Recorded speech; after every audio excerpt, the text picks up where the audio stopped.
श्री रामचंद्र जी रावण का वध कर अयोध्या लौटकर राजा बने, तब उन्होंने लक्ष्मण को यह गीता का गुप्त ज्ञान दिया। हम सभी जानते हैं कि गीता का ज्ञान अर्जुन को श्री कृष्ण ने दिया था, मगर उससे भी पहले राम जी ने लक्ष्मण को गीता ज्ञान त्रेतायुग में ही दिया था।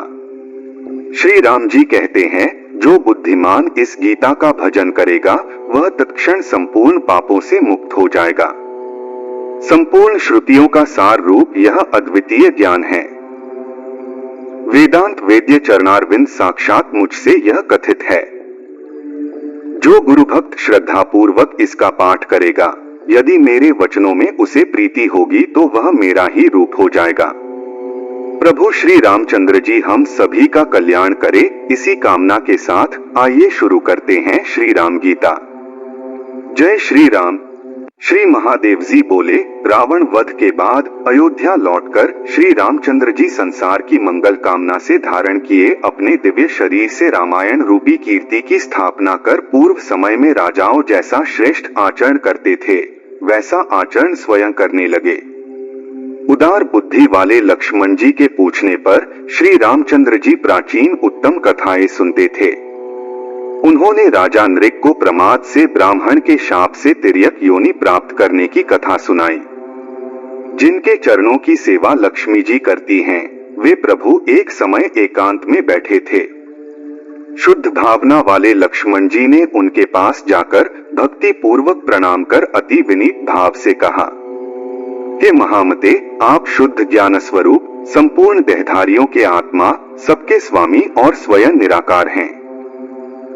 आपके चरणों के जो भ्रमर हैं, उन भागवतों के साथ रहने वालों को आप ज्ञान की दृष्टि से दिखाई देते हैं। हे प्रभु, मैं आपके भव भय हरने वाले उन चरणों का दास हूँ जिनका योगीजन निरंतर चिंतन करते हैं। आप मुझे इस प्रकार का उपदेश दीजिए कि मैं सुगमता से ज्ञान रूपी अपार सागर से पार हो जाऊं।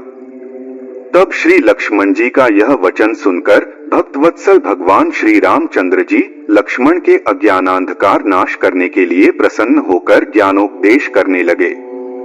श्री भगवान बोले, सर्वप्रथम शास्त्रों द्वारा बताए वर्णाश्रम धर्म का यथाविधि पालन कर चित्त शुद्ध हो जाने पर वर्णाश्रम धर्म के कर्मों का त्याग कर शमदम आदि साधन संपन्न होकर आत्मज्ञान प्राप्ति के लिए सद्गुरु की शरण में जाना चाहिए। क्रिया देहांतर की प्राप्ति के लिए ही स्वीकृत है। उनमें लिप्त रहने वाले पुरुषों से इष्ट और अनिष्ट दोनों प्रकार की क्रियाएं होती हैं। इससे धर्म और अधर्म दोनों ही होते हैं और इससे शरीर की प्राप्ति होती है और पुनः इससे कर्म होते हैं। इसी प्रकार यह संसार चक्रवत परिवर्तित होता रहता है। इस संसार का मूल कारण अज्ञान ही है और विधि वाक्यों द्वारा उस अज्ञान का नाश ही संसार से मुक्त होने का उपाय बतलाया गया है।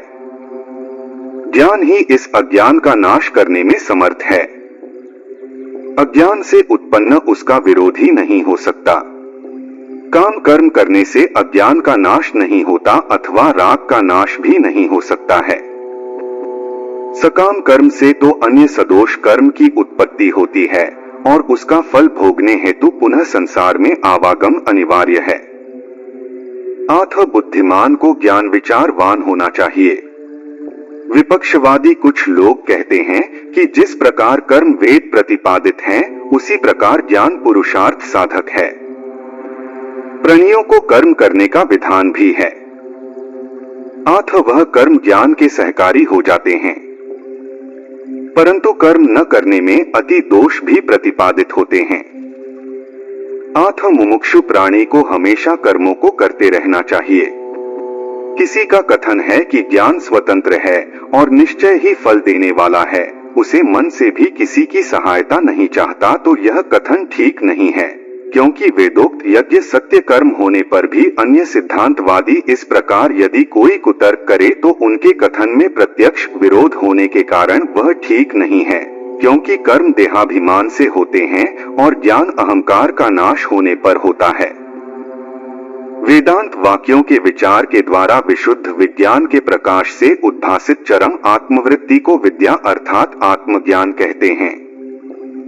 इससे पृथक कर्म संपूर्ण कारक आदि की सहायता से आते हैं परंतु विद्या समस्त कारकादिका अनित्य होने से नाश कर देती है। अतः सभी इंद्रियों के विषयों से निवृत्त होकर सतत आत्म अनुसंधान में प्रवृत्त बुद्धिमान पुरुष को समस्त कर्मों का त्याग कर देना चाहिए, क्योंकि विद्या विरोधी होने से कर्म का उसके साथ समुच्चय नहीं हो सकता है। मनुष्य का माया से मोहित रहने से जब तक शरीर आदि में आत्मबुद्धि रहती है तभी तक विधि प्रतिपादित कर्म करना चाहिए।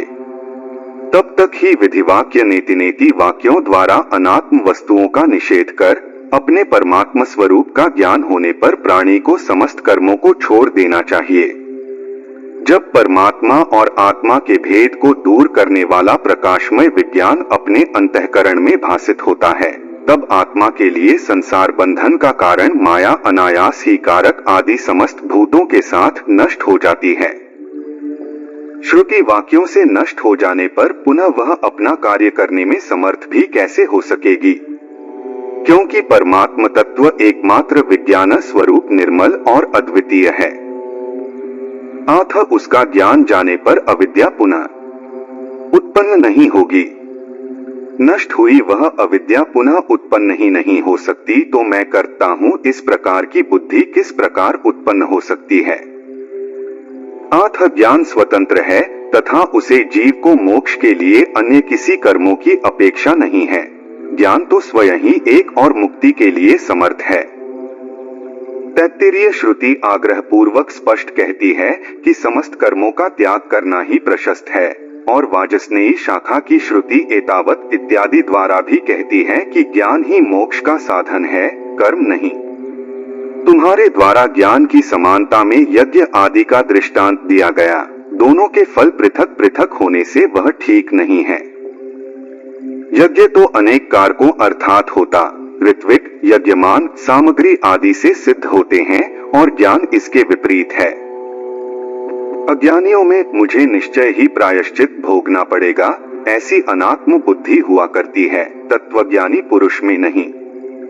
अतः विकार से रहित बुद्धि वाले बोधवान पुरुष को विधिपूर्वक विहित कर्मों का त्याग कर देना चाहिए। शुद्ध मन से श्रद्धा पूर्वक गुरु कृपा से तत्वमसि आदि महावाक्यों से परमात्मा एवं जीवात्मा को एक समझकर सुमेरु पर्वत के समान निश्चल एवं सुखी हो जाना चाहिए। वाक्यार्थ ज्ञान के लिए पदार्थ ज्ञान ही कारण है। तत्वमसि आदि महावाक्यों के तत्पद परमात्मा और त्वम पद जीवात्मा वाचक हैं, और असि पद उन दोनों वाक्यों की एकता करता है। जीवात्मा और परमात्मा में जीवात्मा अंतःकरण का साक्षी और परमात्मा इंद्रियातीत है। इस विरोध को छोड़कर और लक्षणावृत्ति से लक्षित उनकी शुद्ध चेतनता को ग्रहण कर उसे ही अपना आत्मा समझो, और इस प्रकार इनकी एकता समझकर स्थित हो जाओ। तत् और त्वम पदों में ऐक्य होने से जहल लक्षणा नहीं हो सकती, और परस्पर विरुद्ध होने से अजहल लक्षणा भी नहीं हो सकती। अतएव सोयम इन दोनों पदों के अर्थ की भांति तत्वमसि आदि वाक्यों में भागल्याद लक्षणा ही निर्दोषता से हो सकती है। पृथ्वी आदि पंचमहाभूतों के भूतों से उत्पन्न सुख दुख आदि कर्म भोगों के आश्रय और पूर्व किए कर्मफल से प्राप्त होने वाले मायामय इस आदि अंत वाले शरीर को विज्ञ प्राणी आत्मा की स्थूल उपाधि मानते हैं, और मन, बुद्धि, दशेंद्रिय और से युक्त अपंचीकृत पंचमहाभूतों से उत्पन्न सूक्ष्म शरीर को जो भोक्ता के सुखा है, आत्मा का द्वितीय शरीर मानते हैं। अनादि और अनिर्वाच्य माया प्रधान कारण शरीर जीव का तृतीय शरीर है। उपाधियों के भेद से पृथक स्थित अपने आत्म स्वरूप को अपने हृदय में धारण करे। स्फटिक मणि के समान यह आत्मा अन्नमयादि विभिन्न कोशों के संग से उन्हीं की आकृति के समान भासित होता है, किंतु विधिवत विचार करने पर यह अद्वितीय होने से असंगरूप और जन्म न लेने वाला निश्चित होता है। त्रिगुणात्मिका बुद्धि की तीन वृत्तियां जागृत, स्वप्न, सुषुप्ति दिखाई देती हैं, परंतु इन वृत्तियों में से प्रत्येक के एक दूसरी वृत्ति में व्यभिचार होने से यह तीनों केवल कल्याण स्वरूप नित्य परब्रह्म में मिथ्या हैं। शरीर, इंद्रिय, प्राण, मन और चेतन आत्मा के संघात से बुद्धि की ही वृत्ति निरंतर परिवर्तित होती रहती है। यह वृत्ति तमो गुणात्मिका होने से अज्ञान रूपा है, तथा जब तक यह विद्यमान रहती है तब तक ही संसार में उत्पत्ति होती है। नेति नेति इस श्रुति प्रमाण से समस्त पदार्थ को बांधकर हृदय में चिद्घनामृत का आस्वादन कर सारतत्व रूप सत ब्रह्मा को ही ग्रहण कर संपूर्ण जगत को त्याग देना चाहिए। जिस प्रकार नारियल का जल पीकर प्राणी उसके फल को फेंक देता है। आत्मा न कभी मरती है और न कभी जन्म लेती है, न वह कभी क्षीण होती है और न कभी बढ़ती है। आत्मा तो पुरातन संपूर्ण उपाधियों से रहित सुख स्वरूप स्वयं प्रकाशमान सर्वगत और अद्वितीय है। इस प्रकार ज्ञानमय सुखात्मक आत्मा में दुखमय संसार की प्रतीति ही कैसे हो सकती है? यह अध्यास के कारण अज्ञान से प्रतीत होता है। ज्ञान से यह तो क्षण मात्र में ही लीन हो जाता है, क्योंकि ज्ञान और अज्ञान दोनों का परस्पर विरोध है। किसी दूसरे वस्तु की भ्रमवश प्रतीति को ही विद्यजन अध्यास कहते हैं। जिस प्रकार रस्सी में सर्प न रहने पर भी भ्रमवश रस्सी में सर्प की प्रतीति होती है, उसी प्रकार ईश्वर में संसार की प्रतीति होती है। विकल्प और माया से रहित सर्वकारण निरामय अद्वितीय चित स्वरूप परमात्मा ब्रह्मा में सर्वप्रथम अहंकार रूपी अध्यास की कल्पना होती है। आत्मा में इच्छा, अनिच्छा, रागद्वेष और सुखादि रूप बुद्धि की वृत्तियां ही जन्ममरण रूप संसार का कारण है। क्योंकि सुषुप्ति में इनका अभाव हो जाने पर आत्मा का आभास सुख रूप से होता है। अनादि अविद्या से उत्पन्न बुद्धि में प्रतिबिंबित चेतन का प्रकाश जीव कहा जाता है। बुद्धि के साक्षी रूप से आत्मा पृथक स्थित है। वह परमात्मा तो बुद्धत्वादि से अपरिच्छिन्न है। अग्नि से तप्त लौह की भांति चिदाभास साक्षी आत्मा और बुद्धि के एकत्र रहने से अन्योन्याध्यास परस्पर होने से क्रमशः उनकी चेतनता और जड़ता प्रतीत होती है। अर्थात अग्नि से तप्त लौह में अग्नि और लोहे का तादात्म्य संबंध हो जाता है और अग्नि लौहमय और लोहा अग्निमय दिखाई पड़ता है। उसी प्रकार बुद्धि और आत्मा का तादात्म्य संबंध हो जाने से आत्मा की चेतनता बुद्धि आदि में प्रतीत होती है और बुद्धि आदि की जड़ता आत्मा में प्रतीत होती है। अतएव अध्यास बुद्धि से लेकर शरीर पर्यंत अनात्म वस्तु को ही प्राणी आत्मा मानने लगता है। गुरु के सामीप्य और वेद वाक्यों के द्वारा आत्मज्ञान का अनुभव होने पर अंतःस्थ उपाधि रहित आत्मा का अनुभव कर आत्मा रूप से प्रतीत होने वाले सभी देह आदि जड़ पदार्थों का त्याग कर देना चाहिए। मैं प्रकाश रूप अज अद्वितीय निरंतर भासमान अति निर्मल विशुद्ध विज्ञान घन निरामय क्रियारहित और संपूर्ण आनंद स्वरूप हूँ। मैं सदैव मुक्त अचिंत्य शक्तिमान अतीन्द्रिय ज्ञान स्वरूप अविकृत रूप और अनंत पार हूँ। वेदवादी विद्यजन अहर्निश मेरा हृदय में ध्यान करते हैं। जिस प्रकार नियम पूर्वक सेवन की हुई औषधि रोग को नष्ट कर देती है, उसी प्रकार आत्मा का हमेशा अखंड वृत्ति से चिंतन करने वाले पुरुष के अंतःकरण में उत्पन्न विशुद्ध भावना शीघ्र ही संपूर्ण कारकादि सहित अविद्या का नाश कर देती है। एकांत स्थान में स्थित होकर इंद्रियों को उनके विषय से हटाकर अपने मन को वश में करें और आत्मा में स्थित होकर बिना किसी अन्य के आश्रय के शुद्ध मन से केवल ज्ञान दृष्टि से ही आत्मा की भावना रखे। यह विश्व परमात्मा स्वरूप है, यह समझकर सबके कारण रूप आत्मा में अपने को लीन करें। इस प्रकार पूर्ण चिदानंद स्वरूप होने वाले को बाह्य अथवा आभ्यंतरिक किसी अन्य वस्तु का ज्ञान नहीं रहता। समाधि होने से पूर्व इस संपूर्ण चराचर जगत को ओंकारमय चिंतन करें। यह संसार वाच्य और ओंकार वाचक है। अज्ञानवश इसकी प्रतीति होती है। ज्ञान होने पर संसार का कुछ भी अविशिष्ट नहीं रहता। अकार विश्व जागृति का अभिमानी का वाचक, उकार तेज स्वप्नाभिमानी वाचक और मकार प्राज्ञ सुषुप्त्यभिमानी वाचक कहा जाता है। समाधि प्राप्त से पूर्व की यह व्यवस्थाएं हैं। वस्तुतः तात्विक दृष्टि से इस प्रकार का कोई भेद नहीं है। विश्व पुरुष अकार को उकार में और प्रणव के द्वितीय तेजस रूप उकार को प्रणव के अंतिम वर्ण मकार में लीन करे और कारणात्मा प्राज्ञ रूप मकार को चिद्धन स्वरूप परमात्मा में विलीन कर दे। मैं नित्य मुक्त विज्ञान स्वरूप उपाधिरहित निर्मल परब्रह्म ही हूँ, केवल यही भावना रखे। मैं परब्रह्म ही हूँ। इस प्रकार की भावना करते करते आत्मानंद में जो मग्न हो गया है और जिसे संपूर्ण दृश्य प्रपंच विस्मृत हो गया है, तरंगरहित समुद्र के समान वह आत्म आनंद का अनुभव करने वाला जीवन मुक्त योगी साक्षात मुक्त स्वरूप हो जाता है। निरंतर समाधि योग के अभ्यास से इंद्रियों के विषयों से जिसका मन अंतर्मुख हो गया है और काम क्रोध आदि संपूर्ण शत्रुओं पर जो विजय प्राप्त कर ली हो, उन इंद्रियजीत महात्मा को निरंतर मेरा साक्षात्कार होता है। इस प्रकार आत्मा का निरंतर ध्यान करता हुआ मुनि सर्वदा सर्व बंधन मुक्त हो स्थित रहे और अपने को कर्ता भोक्ता आदि का अभिमान छोड़कर प्रारब्ध का फल भोगता रहे। इस प्रकार अंत में वह साक्षात मुझ में विलीन हो जाता है। आदि मध्य और अंत सर्वदा इस संसार में सब प्रकार का भय और शोक ही है, यह जानकर वेद विहित संपूर्ण कर्मों को त्याग कर संपूर्ण जीवों के अंतर आत्मा रूप अपने ही आत्मा का चिंतन करे।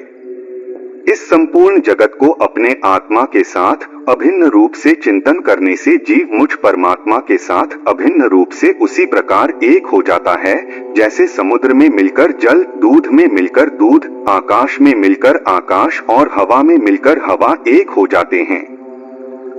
श्रुति तर्क एवं प्रमाण से बाधित होने से चंद्रभेद और दिशाओं में होने वाले दिग्भ्रम के समान यह संसार मिथ्या है, यह भावना करता हुआ मुनियों के व्यवहार में स्थित रहना चाहिए। संपूर्ण संसार मेरा रूप जब तक प्रतीत न हो तब तक मेरी आराधना करता हुआ स्थित रहे। श्रद्धालु और उत्कट भक्त को अपने हृदय में मेरा ही साक्षात्कार होता है। हे प्रिय, मैंने निश्चय ही संपूर्ण श्रुतियों के सार तत्व इस गुप्त रहस्य को तुमसे कहा हूँ। जो बुद्धिमान इसका भजन करेगा वह तत्क्षण संपूर्ण पापों से मुक्त हो जाएगा। हे भाई, यह संपूर्ण दृश्य जगत माया ही है। इस संपूर्ण मायामय संसार की नित्यता को अपने हृदय से दूर कर मेरी भावना से शुद्ध मन और सुखी होकर आनंदपूर्ण और क्लेश शून्य हो जाओ। जो पुरुष अपने अंतःकरण में मुझ गुणातीत, निर्गुण अथवा यदा कदा मेरे सगुण रूप का सेवन करता है, वह प्राणी मेरा ही रूप है।